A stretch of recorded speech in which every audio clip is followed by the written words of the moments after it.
Buksan niyo po ang inyong mga Biblia and please turn them to Paul's letter to Titus. And we're going to look at the last verse ng Titus chapter 2. Titus chapter 2 verse 15, sabi rito, "Declare these things, exhort and rebuke with all authority, let no one disregard you."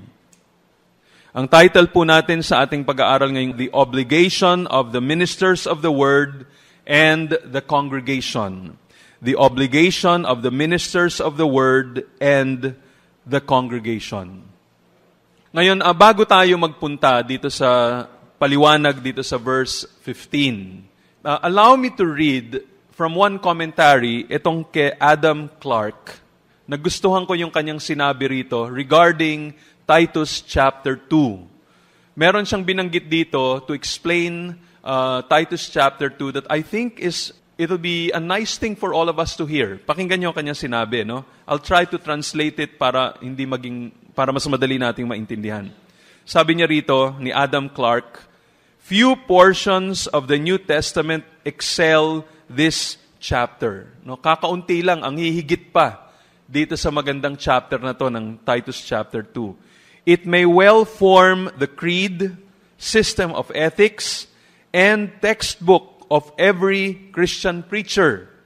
Pwede raw ito na itong Titus chapter 2 maging basihan ng creed, ng statement of faith, kumbaga, ng isang pastor, o di kaya system of ethics, yung mga guidelines kung paano lumakad ng matuwid. At saka pwede niyang textbook.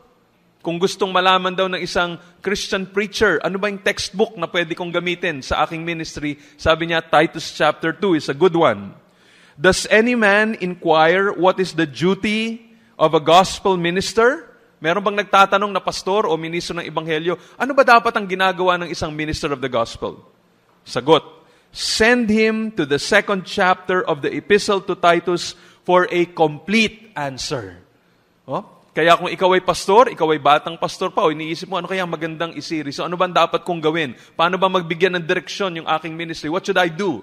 Go to Titus chapter 2. Doon mo makikita kung ano dapat na ginagawa ng isang pastor. There he will find what he is to believe, what he is to practice, and what he is to preach.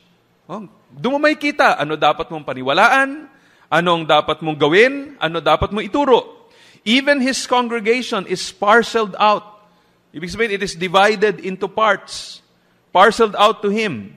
The old and the young of both sexes, and those who are in their employment are considered to be the objects of his ministry. No, lalaki, babae, matanda, bata, may trabaho, walang trabaho, slave o kaya isang ministro ng salita ng Panginoon, ina-address dito. And a plan of teaching in reference to those different descriptions of society is laid down before him. So, pati yung mga dapat mong ituro dito sa iba't ibang mga grupong ito, na-address dito, nasabi rito. He finds here the doctrine which he is to preach to them, the duties which he is to require, to inculcate, the motives by which his exhortations are to be strengthened, and the end which both he and his people should have invariably in view.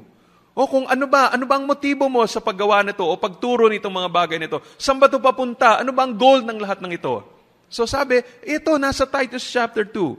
These are truths which must be preached, which are not preached enough, and which cannot be preached too often. Ito ang mga katotohanan na dapat ituro dahil hindi lagi itong tinuturo at hindi mo ma-overemphasize yung mga katuroang nakalagay dito. Awake, pastors, sabi ni Adam Clarke, and do not do the work of the Lord carelessly. So now, this is the reason why. Kung bakit nung pinag-aaralan natin Titus 2, sinasabi niya, ba't ang haba-haba, ang tagal-tagal natin dyan? Bakit ang dami nating sinasabi tungkol sa duty ng husband o duty ng wife, dapat ganito ginagawa, and etc. Because ito na nga yung maganda rito. Kung gusto ng isang pastor na malaman ano ba ang pinakamabuting ituro, anong dapat niyang bigyan ng diin, dapat niyang bigyan ng emphasis, ito, Titus chapter 2. So now we better understand bakit gano'n na lang ang pagdiin natin dito at pag-focus natin rito. And this etong sinabi ni Adam Clarke gives confirmation dun sa ginawa natin, yung sa pagdiin natin as we took much time in Titus chapter 2. Sabi siguro natin, ang ikli-ikli ng Titus chapter 2, ilang buwan kaming inabot dito. Don't complain. Thank God. Lord, salamat po dahil ito nagpapakita tama yung aming naging direksyon. Okay, now let's turn to verse 15. Etong verse 15 ng Titus chapter 2 ay pinapakita ang obligation ng mga ministers of the word. Yung mga nagtuturo ng salita ng Diyos, or pwede na rin natin sabihin, mga elders o mga leaders dun sa iglesia. Ano ang dapat na direksyon ng kanilang ministry? At dito sa verse 15 na to, may pinapakita rito the threefold task na dapat na ginagawa ni Titus at lahat ng mga Christian teachers in the body of Christ. Now, three things na nakalagay rito, they are called or they are required, sabi rito, in different circumstances, to be speaking, to be exhorting, and to be rebuking. Yan ang tatlo, threefold task na dapat na ginagawa ng mga nagkiklaim na sila ay mga ministers of the word. They should be speaking, or dito sa translation natin, sabi rito, declare these things, exhort and rebuke with all authority. Pero literally, ang nakalagay dito, if you go to the Greek, sinasabi rito, the things. Yun ang unang pinapakita, the things. Be speaking and exhorting and rebuking with all authority. So, ano ang pinapakita dito? Napansin nyo, no? Ang pagkakasabi ko, speaking, exhorting, rebuking. Kasi itong mga ito, these are present active imperative verbs. Again, lagi na ninyong naririnig ito sa akin. Pag sinabing present tense, ibig sabihin, paulit-ulit o ito ay isang bagay na continuing action. It doesn't mean na ito ay nangyari at present. In contrast to a past tense in English grammar. Pag sa Greek grammar, pag sinabing present tense, ibig sabihin, this is a continuing action. Nagpapatuloy ito. This is not something that you do once. Paulit-ulit mo itong gawin o patuloy na ginagawa dapat itong bagay nito. Pag sinabing imperative, ibig sabihin, ito ay utos. Ito ay isang bagay. This is not just a suggestion. This is a command. Dapat gawin ito. Be speaking or continue to speak. Continue to declare, continue to exhort, continue to rebuke. Yan ang pinapakita rito. It means that Paul was calling for a continuance of these duties or these actions kahit na may opposition, ano man ang hinaharap niya dito sa mundo, ano man ang hinaharap niya sa kanyang ministry, kailangan ipagpatuloy niyang gawin ito. He is to repeat itong mga duties na ito again and again. He must never grow weary in teaching, in exhorting, in declaring, in rebuking. Kailangan patuloy niyang gawin ito. It cannot be overemphasized. Kaya nga sa isang Bible translation, yung kay Kenneth West na New Testament, itong pagkakalagay. These things, be constantly speaking and exhorting and be rebuking with all authority. Pansin niyo yun? Sabi doon, be constantly speaking. Tama yun eh. It brings out itong pinapakita ng Greek grammar na sinasabi doon na present, active, imperative. It's a present tense. It's a continuing action. So, constantly do this. Huwag mong ititigil itong trabaho na to, Titus. And not just for Titus, pero para sa lahat ng mga nagkiklaim na sila ministers of the gospel or ministers of the word. Okay, now, isa-isahin natin ito. Tingnan natin yung unang duty. Sabi dito, declare these things. Yung salitang declare dito comes from a Greek word which means, basically, it means to speak, to say. Yun ang talagang basic meaning ng Greek word na translate na declare. Now, sometimes, yung Greek word na pinagmulan ng salitang declare is sometimes translated teach. Katulad yung nakalagay sa Titus chapter 2 verse 1. Kung titingnan nyo yung nakalagay sa Titus chapter 2 verse 1, but as for you, teach. Yung salitang teach dyan at saka yung salitang declare dito sa Titus chapter 2 verse 15, pareho ang Greek word na yung basis nun, ng mga English words na yun. Parehong-pareho. And it simply means to speak. Kaya nga sinasabi ko, speaking. Now, in the context of verse 15, kung babalikan natin ang Titus chapter 2 verse 15, makikita natin na itong declaring na ito o itong speaking na ito is connected to the verbs exhort at saka rebuke. So, according to other Bible teachers, sabi nila, Dahil itong salitang ito, nakakonekta dito sa salitang exhort and rebuke, it is possible, in the context here, ang ibig sabihin ng declare, it means to teach. It is to teach in a general way.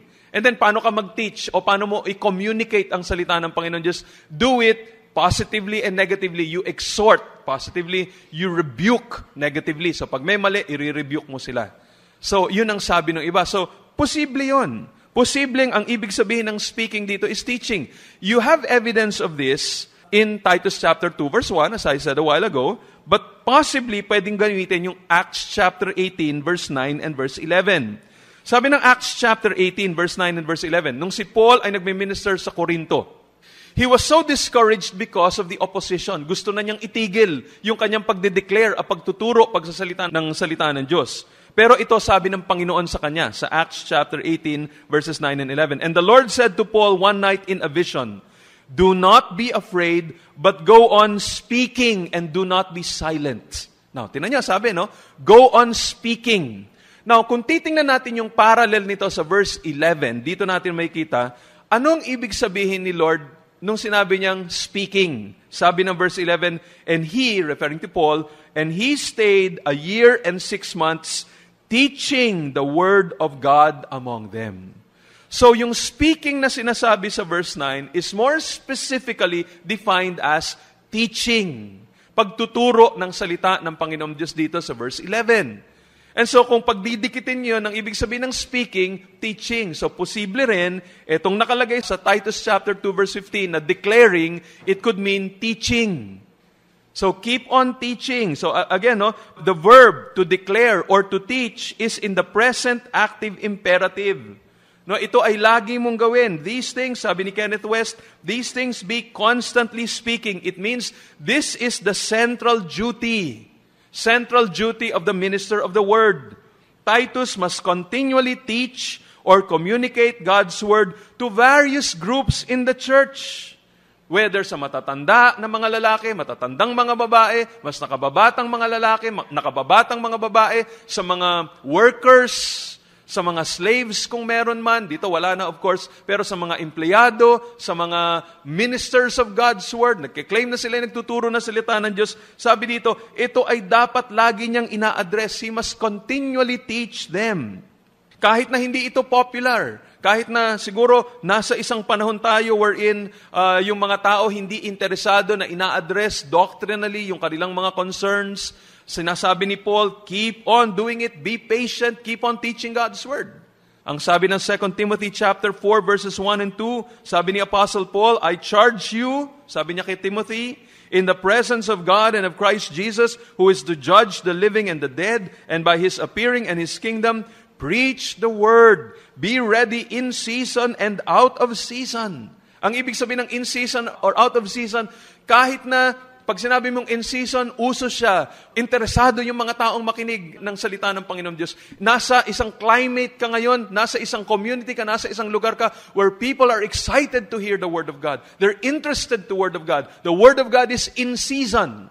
Do it. Preach the Word if it is in season. But even if it is out of season, ang ibig sabihin, kahit na hindi uso, kahit na hindi interesado yung mga taong makinig ng salita ng Panginoon Diyos, kahit na kinakalaban nila salita ng Diyos, kahit na hindi sila naniniwala na ang Biblia ay salita ng Panginoon, keep on teaching God's Word. Keep on preaching the Word of God. Reprove, rebuke, exhort with complete patience and teaching. So, this is what he needs to do. This is the central duty of, or central obligation of a minister of God's Word. Kung nakalimot yung mga tao, he needs to remind them. Kung hindi nila laging iniisip yon, he should continually and relentlessly talk about it. Kung hindi nila naisip na, ay ganito dapat ang ginagawa ng mga lalaki o ganito dapat ginagawa ng babae, he needs to keep on talking about it, repeat it again and again. As I said a while ago, you cannot overemphasize yung mga nakalagay dito sa Titus chapter 2. Because when you look at it, maraming mga tao hindi sumusunod. Look at what, for example, families. Look at fathers. Sometimes people are getting tired. Ano ba yan? Ano na naman? Turo na naman about fathers, that they should be prophets, priests, and kings. You cannot overemphasize that teaching. Because when you look at it, how many of the men, narinig na nila na ilang beses, are obeying the Word of God? With regards to they should be prophets, priests, and kings. Wala, napagod na lang sila sa karirinig, pero ang question, are you obeying it? How many of the women are submissive to their husbands? How many of the women are following Titus chapter 2? Sabi, ay, ano ba yan? Tinuro na naman. Parang narinig ko na yan dati. Ba't inulit na naman ngayon? What's the problem? There's no problem with that. Because this is what the Apostle Paul said. Sabi niya dito, huwag kang magsasawa. Let this be your central task. Keep on. Constantly remind them. Constantly teach them regarding itong mga bagay na ito na sinasabi ko sa iyo. It should always be in your lips. You should always be talking about it. Parang yung nakalagay sa Deuteronomy chapter 6. Talk about it when you stand up, when you sit down, when you lie down, when you walk in the way. It should always be in your lips. So, yan ang sinasabi rito. Now, what is the minister of the gospel to teach? Ano daw yung dapat niya tinuturo? Ano dapat ang tinuturo ni Titus? Sabi niya dito, declare these things, or these things be speaking. Keep on speaking about these things. Ano yung these things dito?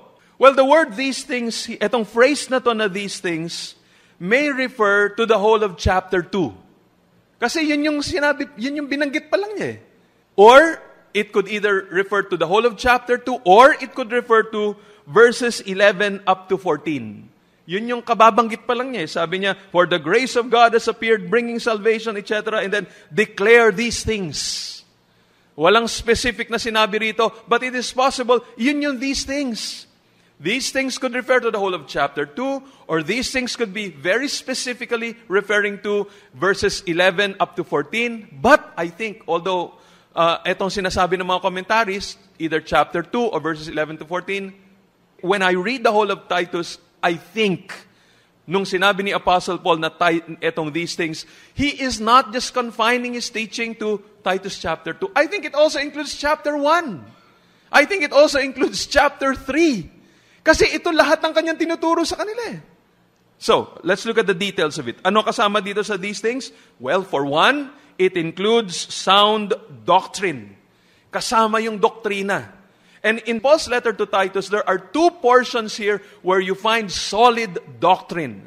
The first is in Titus chapter 2, verses 11 up to 14.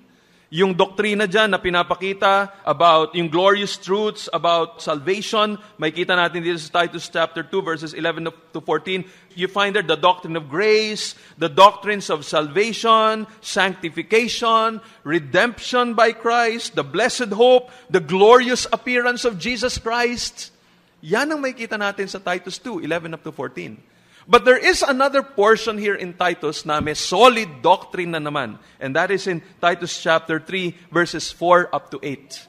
And that talks about regeneration. It talks about the work of the Holy Spirit. It talks about justification.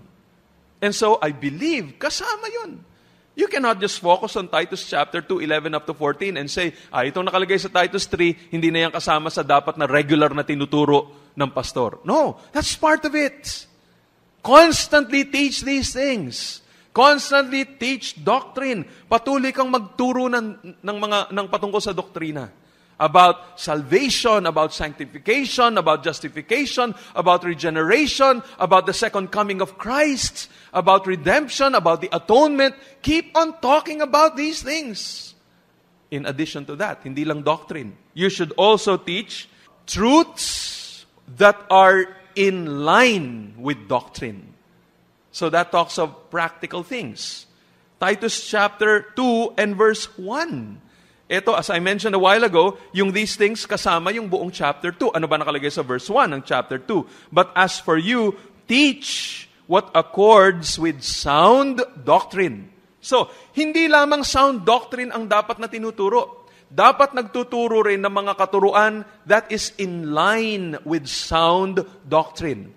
Ano yun? Ano yung mga katuruan that is in line or that is in accord with sound doctrine? Yung detalye nun, yun na yung nakalagay dito sa verse 3 up to verse 10. Yun na yung detalye nun. Sabi niya, older men, ito dapat ang attitude o ang character nila. Older women, ganito dapat kayo. Sabi ng verse 3, older women likewise are to be reverent in behavior, not slanderers, hindi mga chismosa, hindi mga naninira ng kanilang mga kapwa, or slaves to much wine. They are to teach what is good, and so train the young women. O kayong mga women, ito dapat ang ginagawa nyo, mga older women, train the younger women to love their husbands and children, to be self-controlled, pure, working at home, kind and submissive to their husbands, so that the word of God, etc. So, merong sinasabi, ito yung practical advice niya sa older women, sa younger women, sa young men, sa slaves, sa mga ministers of God represented by Titus himself. So ano ito? You are talking of practical things, practical advice. Wag lang doktrina ang ituro mo. Turuan mo rin sila ng mga practical na mga bagay that will address the different age groups and different genders in the church. Yan ang kasama sa these things.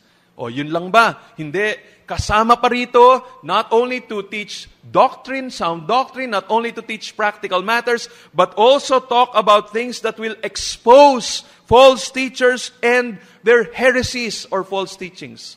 Saan mo makikita yon? Titus 1, verses 10 up to 16. Ayun na sinasabi niya dito, for there are many who are insubordinate, empty talkers and deceivers, especially of the circumcision party. They must be silenced. And then pinakita kung ano yung kanilang character, ano yung kanilang ginagawa, ano yung influence nila sa mga churches. What is the Apostle Paul doing? He is exposing the false teachers. He is showing the character of these false teachers. He is showing yung influence ng mga false teachers na ito to warn the churches.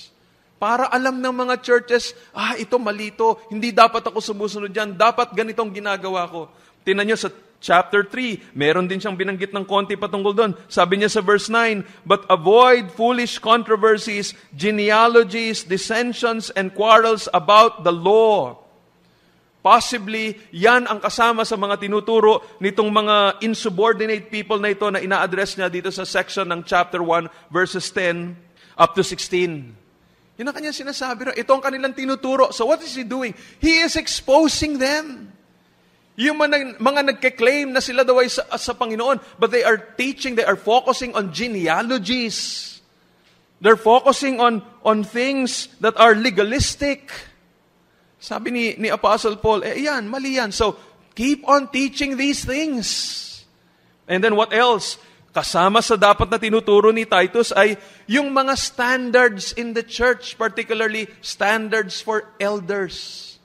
Yan ang nakalagay dito sa Titus chapter 1. Sabi dito, ganito dapat yung mga elder. Nung iniwan kita, Titus, itong sabi ko, itong requirement ko para sa mga elders, ito sinusulat ko na, that they should be blameless, they should be like this, they should be like that. So I believe, ayan ang kasama dito sa these things. Maraming mga churches ngayon, hindi nila alam ano ba ang standard ng Panginoon for elders. Paano ba tayo mamimili ng ganito? Porket ba matanda na to, o marunong makipagkaibigan, o mabait, o gawin na nating elder? Hindi, sabi ni Paul, ito ang standard. Gawin ninyo ito. So, yan ang sinasabi niya rito. Yun ang una. Generally, he's saying, you communicate these truths, these things, and these things include itong mga doctrinal matters, especially things pertaining to the gospel, pertaining to salvation, the atonement, sanctification, the second coming of Christ, regeneration. Talk about that. Talk about practical matters that will address the issues of the old men, old women, young women, slaves or employees or workers, and also ministers of the gospel. Talk about practical things. Expose false teachers. Expose their teachings. Make sure that you set up itong standard na to keep on talking about the standard for elders and for leaders in the church. Yan ang kasama dito sa these things.